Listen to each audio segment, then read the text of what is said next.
السلام علیکم ورحمۃ اللہ وبرکاتہ۔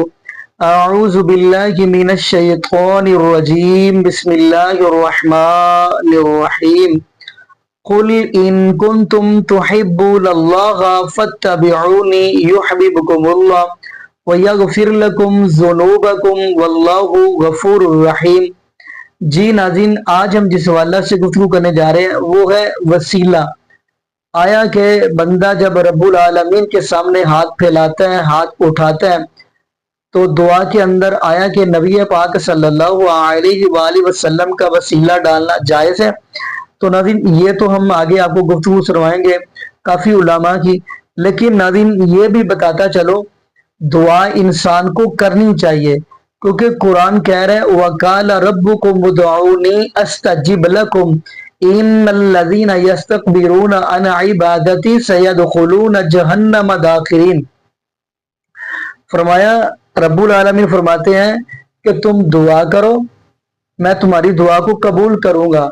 نبی اگلی بھی بات ہم کرتے چلے، اللہ رب العالمین تو خود فرما رہے ہیں وَإِذَا سَأَلَكَ عِبَادِي أَنِّي فَإِنِّي قَرِيبٌ۔ جب میرا بندہ مجھ سے سوال کرتا ہے میں بالکل قریب ہوتا ہوں۔ کتنا کہ قریب؟ مثال کے طور پہ آپ اس دنیا کے اندر دیکھیں گے تو کہتے ہیں جی اگر کسی افسر کے ساتھ ملنا ہو تو پہلے اس کے چوکیدار یا گارڈ کو ملنا ہوگا، پھر جا کے اس کے ساتھ بات ہوگی، یا چھت پہ چڑھنا ہو تو سیڑھی کی ضرورت پڑتی ہے۔ جبکہ رب العالمین کا قرآن کہہ رہا ہے وَنَحْنُ أَقْرَبُ إِلَيْهِ مِنْ حَبْلِ الْوَرِيدِ۔ اللہ رب العالمین تو آپ کی شارک سے بھی زیادہ قریب ہے۔ تو جب آپ رب العالمین کو پکارتے ہیں اللہ پاک دعاؤں کو قبول فرماتے ہیں۔ تو آئیے ناظرین میں چاہتا ہوں آپ کو وہ گفتگو سنواؤں، آیا کہ دعا کے اندر نبی پاک صلی اللہ علیہ وسلم کا وسیلہ ڈالنا چاہیے یا نہیں ڈالنا چاہیے۔ تو آئیے ناظرین مل کے ہم علماء کی گفتگو سنتے ہیں، ان کے اندر مفتی فیاض سعید صاحب اور مولانا اسحاق صاحب اور دیگر علماء، مرزا علی جی حفظہ اللہ تعالی صاحب اور ڈاکٹر طاہر القادری حفظہ اللہ تعالی اور دیگر علماء کی ہم گفتگو سنتے ہیں، پھر کمنٹس کے اندر اپنی رائے دیجیے گا کہ کس کے زیادہ قوی دلائل اور کس کے زیادہ مضبوط ہے۔ تو آئیے ناظرین مل کے گفتگو سنتے ہیں۔ نبی کریم صلی اللہ علیہ وسلم کو وسیلہ بنا کر دعا کرنا کیسا ہے؟ یہ بالکل ٹھیک ہے، اس میں کوئی حرج نہیں ہے، بہت ٹھیک ہے، دین کے مطابق بات ہے۔ اس کو جو خواہ مخواہ شرک کہتے رہتے ہیں یا کہتے ہیں غلط ہے، ان کے پاس کوئی دلیل نہیں، وہ سمجھتے نہیں۔ جب وہ کہتے ہیں کہ عمل کا وسیلہ جائز، عمل کا وسیلہ دے سکتا ہے کہ میں زنا سے بچا تھا، میں نے مزدوری دے دی تھی، میں نے یہ کیا تھا، تو وہ تو بہت چھوٹے چھوٹے کام، جب سب سے اعلیٰ کام کا حوالہ دیتا عمل کا کہ میں اللہ تیرے رسول کو مانتا ہوں، ایمان رکھتا ہوں، اس سے محبت کرتا ہوں، ان کا امتی ہوں، اس سے بڑی کیا ضمانت ہے دعا کی قبولیت کی؟ خود ابن تیمیہ اتنی بڑی کتاب لکھتے رہے وسیلہ کے رد میں، مگر جہاں ذہن ذرا متوازن ہوا وہاں کہا اگر یہ لوگ طفیل جب کہتے ہیں ببرکت کہتے ہیں تو ان کی مراد ہے کہ ہم حضور سے محبت کرتے تھے، تو فرماتے فلا باس، پھر تو اس میں کوئی ڈر نہیں۔ یہی علامہ البانی صاحب نے شروع جب رسالہ توسل کا بعد میں زور لگاتے رہے، بھائی شروع میں کیا لکھا کہ اگر یہ راستے کا معنی یہ ہے کہ ہم حضور کے امتی ہیں محبت، تو یہ بالکل ٹھیک ہے، اس میں کوئی حرج نہیں۔ تو ایک بات کو الادراک والتوسل فی مسئلہ التوسل، یہ مولانا قاضی رحمۃ اللہ نے لکھا، یہی سمجھایا کہ یار نہ شرک ہے، نہ تو حضور سے مانگتا، اللہ سے مانگتا۔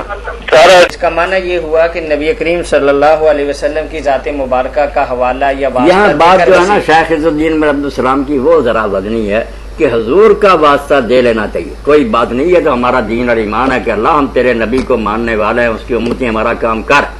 یہی درود شریف ہے جو ہمیں کہا جاتا ہے کہ اللہ کی حمد کرو، بعد میں درود شریف پڑھو، پھر دعا مانگو۔ یہ درود شریف جو درمیان میں بتایا گیا یہ اور کیا کہ ہم تعلق دار کرتے ہیں کہ اللہ تیرے نبی کو ماننے والے، اللہ دعائیں، اس کو نہ کوئی رد کرے۔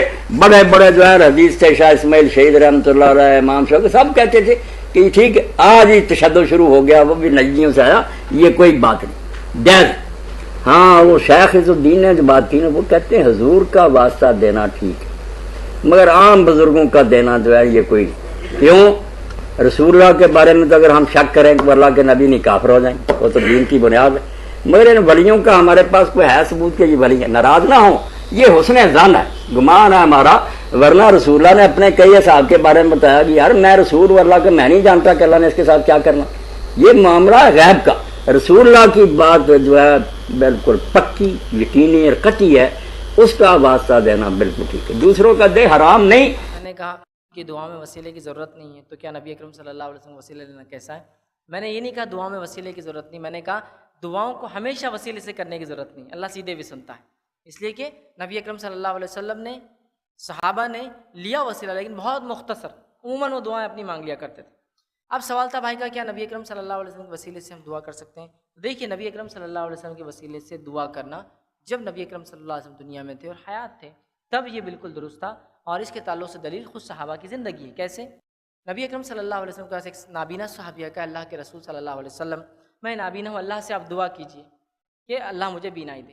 نبی اکرم صلی اللہ علیہ وسلم نے فرمایا اگر تو صبر کرے تو تیرے لیے بہتر، کہا نہیں آپ دعا کیجیے۔ تو نبی اکرم صلی اللہ علیہ وسلم نے ان کو دعا سکھائی، دعا سکھانے کے بعد کہا کہ جا کر 2 رکعت نماز پڑھو، پھر یہ دعا کرو اور میں بھی دعا کروں گا۔ تو مطلب انہوں نے بھی دعا کی نماز کے بعد اور نبی اکرم صلی اللہ علیہ وسلم دعا کی، پھر اس کے بعد ان کی بینائی واپس آ گئی، ٹھیک ہے، آ کر کہا مجھے بینائی واپس، آنکھیں واپس آ گئی۔ نبی اکرم صلی اللہ علیہ وسلم دنیا سے چلے گئے، وفات پا گئے۔ اس کے بعد کا واقعہ ہے عمر ابن خطاب رضی اللہ عنہ کا دور ہے۔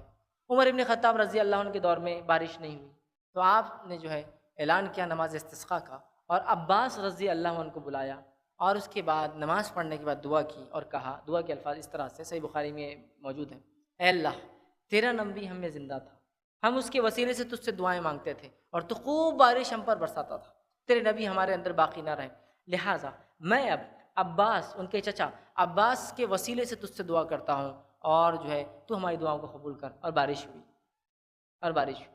امیر معاویہ رضی اللہ عنہ شام میں تھے، ان کے زمانے میں ایسی ہوا، بارش نہیں ہوئی، انہوں نے کعبہ کو بلایا اور کہا اللہ کے ہم جو نبی اکرم صلی اللہ علیہ وسلم زمانے میں نبی کے وسیلے سے دعا کرتے تو بارش برساتا، اب تیرا نبی ہم میں نہیں رہا، لہٰذا میں جو کے وسیلے سے دعا کرتا اور بارش ہوئی۔ یہاں یہ ثابت ہے لے سکتے وسیلہ، ٹھیک ہے، لیکن اس میں کنڈیشن ہے، صحابہ نے خود نبی اکرم صلی اللہ علیہ وسلم کی دنیا سے جانے کے بعد وسیلہ ان کا نہیں لیا۔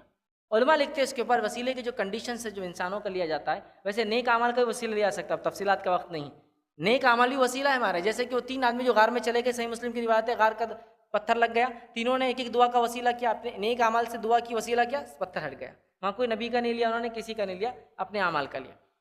تو یہاں جو ہے نبی اکرم صلی اللہ علیہ وسلم وسیلے کے تعلق سے جو بات ہم کو ان حدیثوں سے پتہ چلی، علماء لکھتے ہوئے، یہ پہلا جس سے وسیلہ لیا جا رہا ہو اس کو مسئلہ معلوم ہو، آپ بغیر معلوم ہے کہ اس دور سے اللہ اس کے وسیلے مسئلہ معلوم ہو، چونکہ وہ صحابی آگے بیان کیا، وہ آدمی خود بھی دعا کرے جس کا مسئلہ ہے، اور وہ بھی دعا کرے جس کو مسئلہ بتایا گیا، مطلب جس سے وسیلہ جس کا لیا جا رہا ہے، ٹھیک ہے، اور وہ آدمی زندہ ہو، اتنے کنڈیشنز لگائے گی، زندہ ہو، متقی پرہیزگار ہو، اس کو مسئلہ پتہ ہو، وہ بھی دعا کرے اور آپ بھی دعا کرے، تو یہ ہو سکتا ہے، یاد رکھیں۔ اور صحابہ نے خود نبی اکرم صلی اللہ علیہ وسلم کی بات آپ کا وسیلہ نے لے کر یہ بتا دیا کہ نبی اکرم صلی اللہ علیہ وسلم کے وسیلے کی ضرورت نہیں ہے، جو آپ میں حیات متقی پرہیزگار لوگ ہیں، علماء ہیں، ان سے آپ وسیلہ بہرحال اس زمانے میں لے سکتے ہیں۔ اور میں نے جو کہا وہ اس معنی میں کہا کہ ہمارے پاس ایک تصور یہ ہے کہ وسیلے کے علاوہ دعا ہی نہیں ہوتی، اس تصور کو توڑنے میں نے کہا کہ ہر دعا کے لیے وسیلہ ضروری نہیں، لیکن وسیلہ لگایا جا سکتا ہے۔ مولانا صاحب وسیلے کے بارے میں بتائیے، ڈاکٹر ذاکر نائک صاحب نے قرآن پاک کی کئی آیات سے وسیلے کا شرک ہونا ثابت کیا ہے۔ جی ڈاکٹر ذاکر نائک صاحب نے جو گفتگو کی وسیلے کے حوالے سے، قرآن پاک کی آیات سے جو چیز ثابت کی وہ درست ہے، یہی وہ شرک تھا جو کفار مکہ میں تھا۔ وہ اللہ کو مانتے تھے، کفار مکہ اللہ کو مانتے تھے، اللہ کو رب بھی مانتے تھے، زمین بنانے والا، آسمان بنانے والا، بارش برسانے والا مانتے تھے۔ ان کے اندر شرک کی بیماری کیسے داخل ہوئی؟ انہوں نے جو اپنے اولیاء بنائے ہوئے تھے، اپنے بزرگان بنائے ہوئے تھے، ان کے بارے میں وہ کہا کرتے تھے ہؤلاء شفعاؤنا عند اللہ، ہماری سنتا نہیں ہے، ان کی موڑتا نہیں ہے، یہ ہمارے سفارشی ہیں، ما نعبدهم الا لیقربونا الی اللہ زلفی، یہ ہمیں اللہ کے قریب کرتے ہیں۔ یہ ایک جرم تھا کفار مکہ کا، اسی بنیاد پہ ان کے ساتھ محمد کریم صلی اللہ علیہ وسلم نے جہاد کیا، اسی بنیاد پہ، یہی مخالفت کی بنیاد تھی کہ وہ تنہا اللہ کی عبادت نہیں کرتے تھے بلکہ اللہ کے ساتھ اوروں کی عبادت کرتے تھے، اور ان کو وسیلہ سمجھتے تھے کہ جب تک ہم ان کو راضی نہیں کریں گے، ان کے سجدے، رکوع، طواف، نذر، نیاز، ذبح، قربانی نہیں کریں گے، اللہ بھی ہماری نہیں سنے گا۔ آج کچھ ایسا ہی عقیدہ بعض کلمہ گو انسانوں کے اندر بھی موجود ہے، وہ بھی یہی سمجھتے ہیں کہ ان بابا جی کا واسطہ وسیلہ نہیں دیں گے تو ہماری بات سنی نہیں جائے گی۔ جائز وسیلہ ہے کہ آپ اللہ کو اللہ کے ناموں سے پکارو، آپ اپنے نیک اعمال کا وسیلہ پیش کرو اور نیک بزرگ سے دعا کرواؤ، یہ جائز ہے۔ حرام اور شرک کی طرف لے جانے والا وسیلہ کیا ہے کہ اللہ کے سامنے انسانوں کو جاہ و حشمت کو، ان کے مقام کو رکھ کے کہو کہ اے اللہ ان کے واسطے ہمیں عطا فرما دے، ان کے صدقے ہمیں عطا فرما دے، یا ان کو ڈائریکٹ پکارا جائے کہ آپ ہمیں اللہ سے لے کر دے، اللہ ہماری نہیں سنتا۔ تو یہ تمام چیزیں ایسی ہیں جو انسان کو وادی شرک۔ یا ایھا الذین آمنوا اتقوا اللہ وابتغوا الیہ الوسیلۃ وجاہدوا فی سبیل اللہ لعلکم تفلحون۔ اہل ایمان، اللہ کا تقوی اختیار کرو اور اس کی جناب میں اس کا قرب تلاش کرو۔ اس لفظ نے بھی کافی لوگوں کو پریشان کیا ہے۔ وسیلے کا لفظ اردو میں آتا ہے تو ذریعے کے معنی میں آتا ہے، وسیلہ ذریعہ، کسی تک پہنچنے کا ذریعہ، سفارش کے لیے کسی کو وسیلہ بنا لیا، کسی کو ذریعہ بنا لیا۔ عربی میں وسیلہ کے یہ معنی نہیں ہے، عربی میں وسیلے کے معنی قرب ہے صرف۔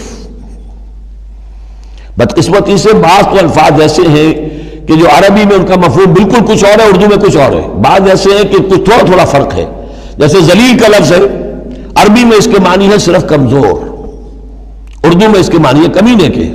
زمین و آسمان کا فرق آ گیا۔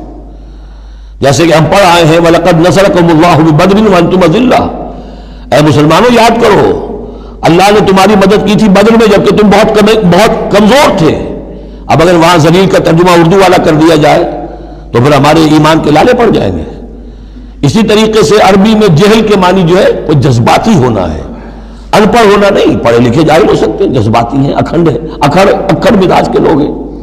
وہ غیر عالم کو جاہل نہیں کہتے، لیکن اردو میں جاہل کہتے ہیں جو ان پڑھ ہو۔ اسی طریقے سے یہ لفظ وسیلہ ہے، اس کا جو اصل مفہوم ہے قرب۔ اہل ایمان اللہ کا تقوی اختیار کرو، نمبر 1۔ وابتغوا الیہ الوسیلہ، نہیں آگے بڑھو، اس کا قرب تلاش کرو، تقرب، اس سے نزدیک ہو جاؤ، قریب سے قریب ہو جاؤ۔ لیکن اس تقرب کا ذریعہ کیا ہوگا؟ وجاہدوا فی سبیلہ لعلکم تفلحون، اس کی راہ میں جہاد کرو تاکہ تم فلاح پاؤ۔ اس سے بات بالکل کھل گئی۔ تقوی اور تقرب اللہ کے لیے جہاد۔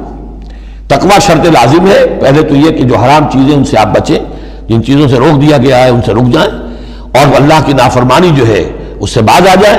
اب اس کے بعد اس کی طرف آگے بڑھنا چاہتے ہیں، تقرب حاصل کرنا چاہتے ہیں، اس کی راہ میں جہاد کیجیے۔ ان الذین کفروا لو ان لهم ما فی الارض جميعا ومثله معه، لیکن وہ لوگ جنہوں نے کفر کیا اگر ان کے پاس ہوتی وہ ساری دولت کی جو زمین میں ہے کل کی کل، اور اتنی ہی اور بھی ہوتی، لیفتدوا به من عذاب یوم القیامہ، کہ وہ اس کے ذریعے سے فدیہ دے کر چھوٹ سکے قیامت کے دن کے عذاب سے، ما تقبل منہم، وہ ان سے ہرگز قبول نہیں کی جائے گی۔ یہ بھی تعلیق بالمحال ہے، نہ ایسا ہوگا نہ ممکن ہے، لیکن یہ کہ آخری درجے میں اس کو بیان کر دینا کہ اگر اتنی دولت بھی ہو تب بھی اللہ کیا وہ فدیہ جو ہے قبول نہیں ہوگا۔ وَلَهُمْ عَذَابٌ أَلِيمٌ، اور ان کے لیے تو دردناک عذاب ہے۔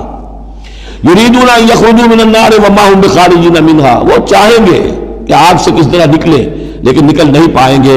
وَلَهُمْ عَذَابٌ مُقِيمٌ، اور ان کے لیے ہوگا قائم رہنے والا عذاب، مسلسل دائم۔ عقیدے درست کر لو، عقیدے درست کر لو، شان رسالت مآب کو قرآن سے سمجھو، نہیں 4-5 رٹی ہوئی آیتیں دے کر، سیاق و سباق سے ہٹا کر مصطفیٰ کی شان کو گھٹانے سے توحید نہیں بنتی، تنقیص بنتی ہے۔ حضور کی شان اقدس اور عقیدہ رسالت کا ایک باب اور ہے، وہ یہ کہ آج ہم میں سے کئی لوگ ہم میں اس بات سے بھی گھبراتے ہیں کہ حضور کو وسیلہ بنانا چاہیے یا نہیں، اور یہ خیال کہ توسل کا کوئی بیان نہیں ہے عقیدہ دین میں اور توحید میں، یہ بھی انکار۔ وسیلہ کا لفظ کسی نے نہیں کرا، خود وسیلہ کا لفظ قرآن نے دیا ہے، اور ارشاد فرمایا گیا یا ایھا الذین آمنوا اتقوا اللہ وابتغوا الیہ الوسیلہ وجاہدوا فی سبیلہ لعلکم تفلحون، ایمان والو اللہ سے ڈرو اور اللہ کا قرب پانے کے لیے اس تک کوئی وسیلہ تلاش کرو۔ سورہ مائدہ آیت نمبر 35، پھر اللہ پاک نے فرمایا اولئک الذین یدعون یبتغون الی ربہم الوسیلہ ایہم اقرب ویرجون رحمتہ۔ یہ لوگ جو پوجا کرتے، عبادت کرتے ہیں، کچھ لوگ ملائکہ کی، فرشتوں کی پوجا کرتے ہیں، کچھ لوگ جنات کی کرتے تھے، کچھ لوگ حضرت عیسیٰ کی، کچھ حضرت عزیر کی، کچھ ان کے بت بنا کے پوجا کرتے۔ قرآن نے کہا جن کی یہ عبادت کرتے ہیں، خواہ وہ حضرت عیسیٰ ہیں یا حضرت عزیر، خواہ وہ جنات ہیں یا ملائکہ، جن کے بت بنا کے عبادت کرتے ہیں، قرآن نے کہا ان کا اپنا عالم یہ ہے کہ یبتغون الی ربہم الوسیلہ، وہ خود خدا کا قرب چاہنے کے لیے وسیلہ تلاش کرتے ہیں۔ ایہم اقرب، کہ کون خدا کے زیادہ قریب ہے تاکہ اسے وسیلہ بنائے اور خدا کا قرب پالے۔ تو قرآن مجید نے اللہ کے مقرب بندوں کو وسیلہ بنانا قرآن نے نص کے ذریعے واجب بنا دیا۔ ارے وسیلے کو عقیدہ توحید کے خلاف سمجھنا، یہ قرآن کا انکار اور شریعت قرآنی کی سے جہالت۔ پوچھو حضرت یوسف علیہ السلام سے، جب ان کے والد حضرت یعقوب علیہ السلام کی بینائی چلی گئی تھی اور ان کے 11 بھائی حاضر ہوئے مصر میں، جب وہ وزیر تھے، بادشاہ تھے مصر کے، اور بتایا کہ حضرت یعقوب آپ کے والد آپ کے غم میں، جب ملاقات ہو گئی تھی، غم میں رو رو کے بینائی دے بیٹھے۔ اب قرآن کہتا ہے جب پتہ چل گیا کہ بینائی چلی گئی تو کیا کرتے؟ یوسف علیہ السلام ہاتھ اٹھا کے دعا کرتے، عرض کرتے باری تعالیٰ میرے والد حضرت یعقوب کی بینائی لوٹا دے۔ آج صرف یہی طریقہ بتایا جاتا ہے نا، صرف یہ۔ تو یوسف علیہ السلام نے یہ کام نہیں کیا، کر سکتے تھے۔ اللہ کے پیغمبر سے بہتر توحید کو کون جانتا ہے؟ کرتے باری تعالیٰ میرے باپ یعقوب کو بینائی دے دے۔ حضرت یعقوب علیہ السلام خود نبی ہیں، خود نبی، وہ خود دعا کرتے مولا مجھے بینائی دے دے۔ نہ حضرت یعقوب نے خود براہ راست دعا کی، نہ حضرت یوسف علیہ السلام نے کی۔ تو کیا کیا؟ جب پتہ چلا کہ بینائی چلی گئی، اپنا قمیض اتار کے دے دیا۔ قمیض اتار کر قرآن کہتا ہے اذهبوا بقمیصی ھذا فالقوه علی وجه ابیات بصیرا فلما ان جاء البشیر فالقاه علی وجهه فارتد بصیرا۔ اپنا قمیض اتارا، جو حضرت ابراہیم علیہ السلام کے وقت سے ان کے پاس چلا آتا تھا، اتار کے قمیض دیا اور کہا یہ میرا قمیض میرے والد حضرت یعقوب کے چہرے آنکھوں پہ رکھنا، اس کے وسیلے سے بینائی آ جائے گی۔ قرآن بول رہا ہوں، پر وہ قرآن بتاتا ہے کہ جب وہ قمیض لے کے بھائی آیا، حضرت یعقوب کے چہرے پہ رکھا، حضرت یوسف کے قمیض کے وسیلے سے بینائی لوٹ آئی۔ اب وسیلے کا انکار کرنا دو پیغمبروں کی سنت کا انکار ہے اور قرآن مجید کی نص کا انکار ہے۔ یہ کیسی جاہلانہ توحید ہے جو تمہیں وسیلے سے دور لے جا رہی ہے۔ آقا علیہ السلام کی اپنی سنت دیکھیے کیا ہے کہ حضور خود بھی وسیلے سے دعا کرتے۔ میں آپ کو حدیث دے رہا ہوں، اور یہ حدیث دے رہا ہوں، آج تک کسی محدث نے آقا کی اس دعا کی روایت کو رد نہیں کیا، رد نہیں کیا۔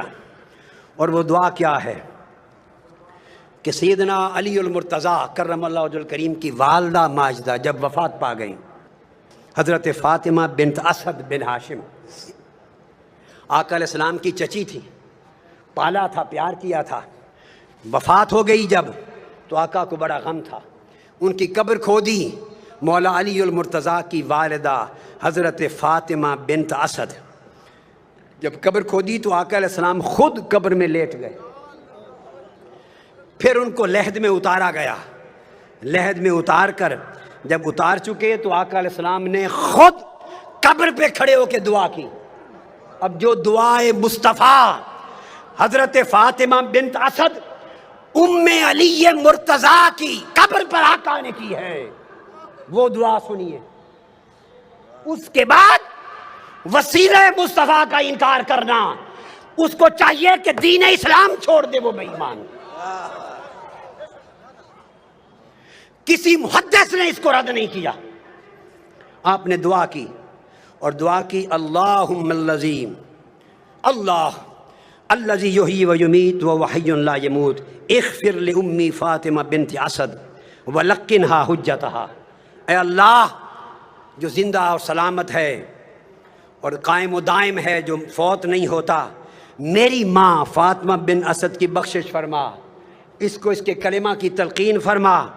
اور آگے وَوَسِّعْ عَلَيْهَا مَدْخَلَهَا، اس کی قبر کو اس پر وسیع کر دے. بے حق کے نبی کا، تجھے تیرے نبی محمد مصطفیٰ کا وسیلہ. آقا علیہ السلام دعا کر رہے ہیں، فرمایا وَسِّعْ عَلَيْهَا مَدْخَلَهَا بے حق کے نبیک، بالا باری تعالیٰ تجھے میرا واسطہ، میرا وسیلہ، محمد مصطفیٰ کا وسیلہ، اس کی قبر کو وسیع کر دے. والانبیاء الذین من قبلی، اور ان سب نبیوں کا واسطہ، وسیلہ جو مجھ سے پہلے ہوئے. اب یہ کہنا کہ اس طریقے سے دعا کرنا جائز نہیں کہ نبی کے واسطے سے بخش دے، نبیوں کے واسطے سے بخش دے، فلاں کے وسط کے وسیلے سے بخش دے، ایسا اگر کوئی شخص کہے تو اس سے بڑا جاہل کوئی نہیں ہے قرآن اور حدیث کا.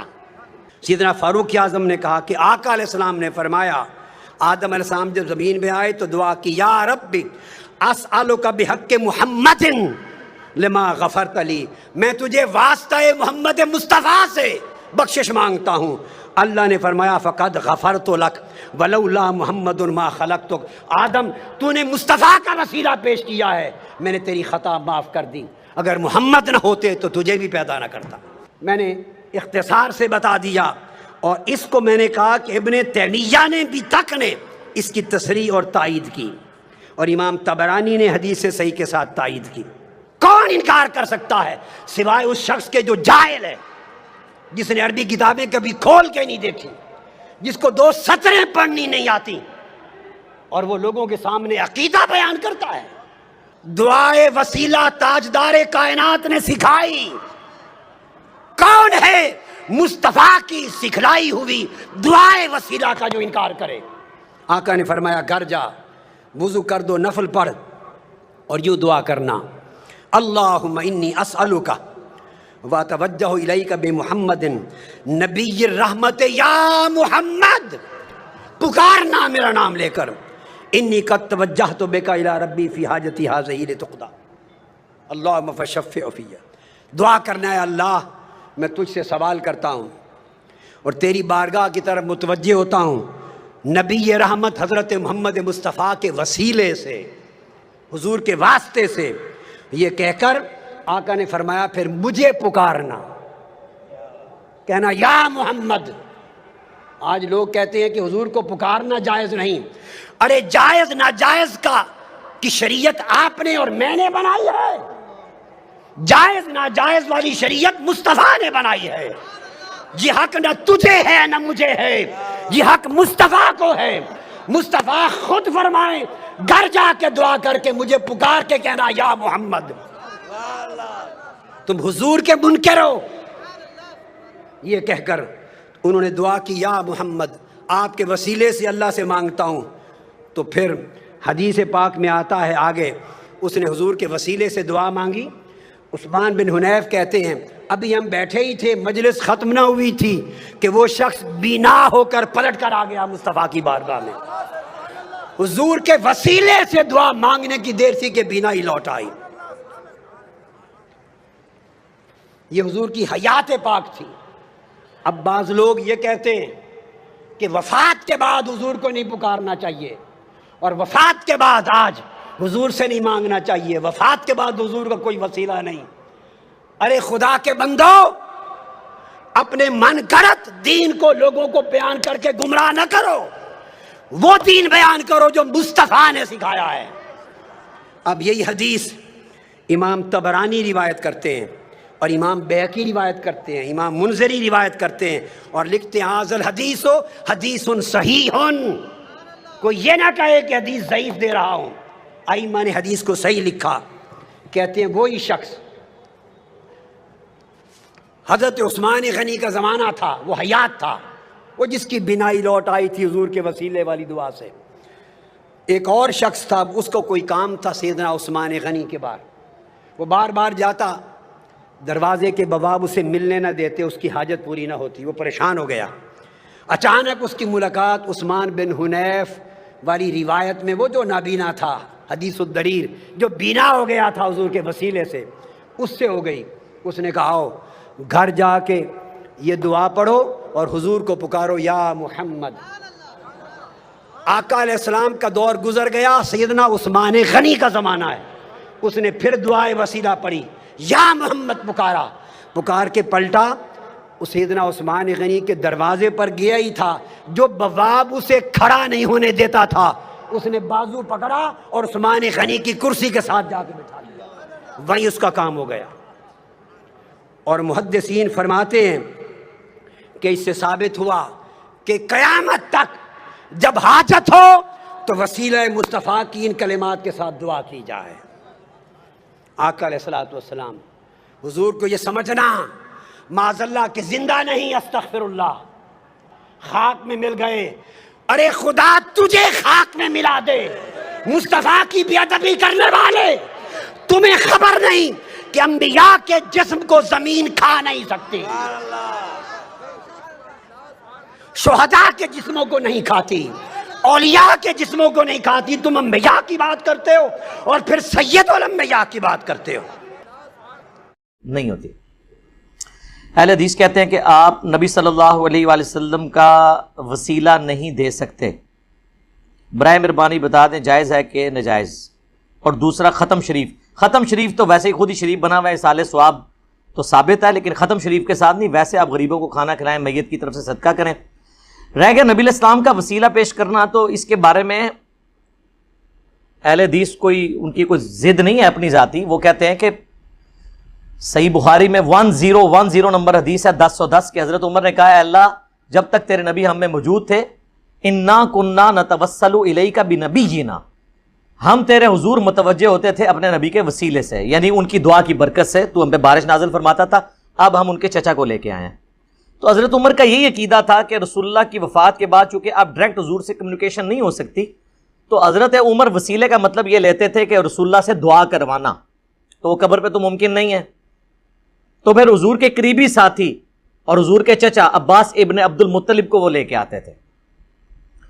تو یہ جو اہل حدیث نے عقیدہ اپنایا ہوا ہے، یہ حضرت عمر کا بھی یہی عقیدہ ہے. ورنہ تو وہ کہہ دیتے کہ یا رسول اللہ یا اللہ پہلے تیرے نبی کے وسیلہ ان کو ساتھ لے کے آتے تھے، اب ہم ان کی قبر پہ حاضر ہوئے ہیں، ان کے صدقے بارش نازل فرما دے. دوسری طرف جن لوگوں نے وسیلے کو نبی علیہ السلام کے جائز سمجھا، تو کچھ احادیث ایسی ہے جس طرح سنن ابن ماجہ میں حدیث ہے، اور ابن ماجہ نے اس کے ساتھ لکھا ہے یہ حدیث صحیح ہے. ایک نابینا صحابی جو ہیں وہ عثمان بن حنیف کے پاس آئے، تو عثمان بن حنیف روایت کرتے ہیں کہ ایک نابینا صحابی تھے، وہ رسول اللہ صلی اللہ علیہ وآلہ وسلم کے پاس آئے، تو انہوں نے کہا یا رسول اللہ دعا کریں میری آنکھیں مجھے اللہ تعالیٰ لوٹا دے. آپ نے فرمایا صبر کر لو تو جنت ہے. تو کہتے ہو تو دعا کر دیتا ہوں. انہوں نے کہا یا رسول اللہ آپ دعا ہی کریں. ان کو پتا جنت تو ویسے ہی ہے، ان کے لیے تھی واقعی، وہ خالی گولی نہیں تھے جو کچھ بھی ہیں تیرے محبوب کی امت سے. تو صحیح بخاری میں حدیث ہے، حدیث قدسی، نبی علیہ السلام فرمایا اللہ فرماتا ہے میں اپنے جس بندے سے آنکھیں لے لوں تو میرے ہاں اس کے پاس جنت کے سوا کوئی اس کی جزا نہیں ہے. ہاں نابینوں کے لیے خوشخبری ہے، جنت ملے گی. حضور نے کہا وضو کرو، 2 نفل پڑھوائے، اس کے بعد کہا کہ دعا کرو اے اللہ میں تیرے نبی کے وسیلے سے تیری طرف متوجہ ہوتا ہوں، اور یا رسول اللہ میں آپ کے وسیلے سے آپ کے رب کی طرف متوجہ ہوتا ہوں. بس یہاں تک حدیث بیان کرتے ہیں. اس کے آگے الفاظ ہیں اے اللہ میرے نبی کی دعا میرے حق میں قبول فرما. حضور نے ان کے لیے دعا کی، ان کی آنکھیں واپس آ گئی. تو اس پہ تو حضور سامنے موجود ہے، دعا کروائی. اور وہ دیکھیں دونوں صورتوں میں اللہ کی طرف متوجہ ہوئے. یا رسول اللہ آپ کے ذریعے اللہ کی طرف متوجہ ہوتا ہوں, اے اللہ میں تیرے نبی کے ذریعے تیری طرف متوجہ ہوتا ہوں. ابن ماجہ میں تو یہاں تک حدیث ہے, یہ تو وہی عقیدہ جو حضرت عمر کا ہے, لیکن اس کی ایک روایت طبرانی میں بھی ہے, اور امام طبرانی اس حدیث کو صحیح سمجھتے ہیں. معجم کے اندر 3 معجم لکھی ہیں, المعجم الکبیر, المعجم الصغیر اور المعجم الاوسط. اور امام طبرانی آپ کو چھوٹے بندے تو نہیں ہیں, امام بیہقی کے استاد ہیں امام حاکم کے استاد ہیں امام طبرانی, اور 360 ہجری میں فوت ہوئے ہیں, شروع کے ائمہ میں سے. وہ اس روایت کے آگے ایک اور حصہ لے کے آئے کہ حضرت عثمان غنی کے دور میں ایک شخص مقروض تھا, یا کوئی اس کا کوئی مسئلہ تھا, کوئی حاجت تھی, وہ حضرت عثمان کے پاس گیا تو حضرت عثمان نے اس کی طرف التفات نہیں کیا. تو حضرت عثمان بن حنیف کے پاس وہ آیا تو انہوں نے کہا تمہیں میں ایک دعا سکھاتا ہوں جو میں نے نبی علیہ السلام سے سیکھی ہوئی ہے. اور انہوں نے وہی دعا جو ہے نا اس کو سکھائی. اب حضور کو فوت ہوئے بھی آلموسٹ سمجھ لیں کم از کم بھی 15 سال تو گزر چکے ہوں گے حضرت عثمان کے دور میں. تو انہوں نے وہی دعا مانگی اور اس کی حاجت اللہ نے پوری کر دی. اس حدیث کے تحت امام طبرانی اور اہل سنت کے بعض ائمہ کہتے ہیں کہ نبی علیہ السلام کا وسیلہ حضور کی وفات کے بعد بھی کوئی اگر پیش کرتا ہے اور یوں کہتا ہے کہ اے اللہ میں تیرے نبی کے وسیلے سے تیری طرف متوجہ ہوتا ہوں, اور یا رسول اللہ میں آپ کے وسیلے سے آپ کے اللہ کی طرف متوجہ ہوتا ہوں, اس میں حاضر و ناظر کا عقیدہ یا علم الغیب والا عقیدہ جو خود سے بنائے ہوئے ہیں انہوں نے, ایک تو وہ ہے جو واقعی موجود ہے, ایک جو انہوں نے خود بنایا ہوا ہے, وہ نہ ہو تو کوئی کر لیتا ہے تو یہ کوئی یعنی بدعقیدگی والا مسئلہ نہیں ہے. جی ناظرین, آپ نے یہ ویڈیو ملاحظہ فرمائی. ناظرین اگر دیکھا جائے اللہ رب العالمین کے نام کا بھی وسیلہ بندہ ڈال سکتا ہے کہ اللہ تو غفور الرحیم ہے, تو بڑا مہربان ہے. تو جیسا کہ آپ نے علماء کی گفتگو سنی, یہاں پہ ایک میں حدیث میرے ذہن میں آئی, چلے میں وہ بھی بتاتا چلوں. حدیث ہے صحیح البخاری کی, اپنے نیک اعمال کا بھی وسیلہ بندہ ڈال سکتا ہے. جیسا کہ وصیح البخاری کے حدیث ہے کہ 3 بندے جو غار کے اندر پھنس گئے تھے, تو آپ کو پتہ ہے جب وہ غار کے اندر پھنس گئے تو پتھر غار کے منہ پہ آ گیا, اور اب وہ تینوں کو 3 نیک اعمال کا وسیلہ ڈالنے لگے. ان میں سے ایک وہ بھی تھا جو کہنے لگا کہ اللہ رب العالمین سے کہنے لگا اللہ کہ میں اپنے والدین کے ساتھ اتنی اور محبت اور پیار کرتا ہوں, ایک دن میں بکریاں چراتے چراتے دور چلا گیا, تو جب میں واپس آیا تو میرے ماں باپ سو گئے تھے. میں اتنی دیر تک بکریوں کا دودھ اپنے بچوں کو نہیں پلاتا تھا جب تک میں اپنے والدین کو نہیں پلا لیتا. تو میں ایسے ہی چارپائی کے پاس کھڑا رہا, میرے ماں باپ اٹھے تو میں نے ان کو پلایا. تو اگر یہ عمل قبول ہے تو ہمیں اس سے نجات دے. تو خیر اس نے بھی وسیلہ ڈالا, پھر دوسرے نے ڈالا کہ یعنی کہ اس نے کہ مزدور رکھ لیا. چلے یہ بھی تھوڑی سی بات کرتے چلے, مزدور رکھ لیا تو اس کے ساتھ مزدوری جو تھی وہ طے ہو گئی, لیکن اس نے کام زیادہ کیا. میں نے اس کے ساتھ مزدوری طے کی تھی, تو جب وہ میں اس کو مزدوری دی تو کہنے لگا جی میں نے کام زیادہ کیا, مجھے پیسے بھی زیادہ دے. تو میں نے کہا تیرے ساتھ مزدوری اتنی طے ہوئی تھی. تو وہ ناراض ہو کر چلا گیا اور وہ اپنی مزدوری بھی چھوڑ گیا. ایک وقت آیا اس کو ضرورت پڑ گئی, وہ مزدوری لینے آ گیا, تو میں نے اس کے پیسوں سے, یہ بکریاں اتنی تھی, میں نے اس کے ساتھ بکریاں بھی بھیج دی, یہ بکریاں بھی تیرے پیسوں کی, یہ پیسے بھی دے دیے. یہ عمل قبول ہے تو اللہ ہمیں نجات دے دے. تو تیسرا جو بندہ تھا, آپ کو پتہ ہے جیسا کہ نبی پاک صلی اللہ علیہ وسلم کا فرمانا ہے کہ جو 7 بندے ہیں جن کو اللہ کے عرش کا سایہ نصیب ہونا ہے, ان میں سے وہ بھی ہے جس کو حسین و جمیل عورت برائی کی دعوت دے تو وہ کہے انی اخاف اللہ, مجھے اللہ سے ڈر لگتا ہے. تو تیسرا یہ بندہ تھا جس کو خوبصورت لڑکی نے دعوت دی تھی لیکن اس نے کہا کہ مجھے اللہ سے ڈر لگتا ہے. تو خیر ناظرین انہوں نے نیک اعمال کا وسیلہ ڈالا ہے, تو نیک اعمال کا بھی وسیلہ ڈال سکتے ہیں, اللہ رب العالمین کے ناموں کا بھی وسیلہ ڈال سکتے ہیں. تو ناظرین میں یہاں پہ یہی دعا کروں گا کہ اللہ پاک ہمیں نبی پاک صلی اللہ علیہ وآلہ وسلم کی شریعت کے مطابق زندگی گزارنے کی فکر دے. باقی ناظرین اگر ہم جو درود پڑھتے ہیں وہ بھی تو وسیلہ ہے نبی پاک صلی اللہ علیہ وسلم کا. تو باقی یہاں پہ ہم دعا کرتے ہیں اللہ پاک ہمیں نبی پاک صلی اللہ علیہ وسلم کی شریعت کے مطابق زندگی گزارنے کی فکر دے, اور اللہ پاک ہمیں 5 وقت کا پکا اور سچا نمازی بنا دے. اور جتنے بھی بے اولاد جوڑے ہیں اللہ پاک سب کو نیک نورینہ صحت تندرستی والی ایمان والی لمبی زندگی والی اولاد عطا فرما دے. جزاکم اللہ خیرہ, احسن الجزاء. السلام علیکم ورحمۃ اللہ وبرکاتہ.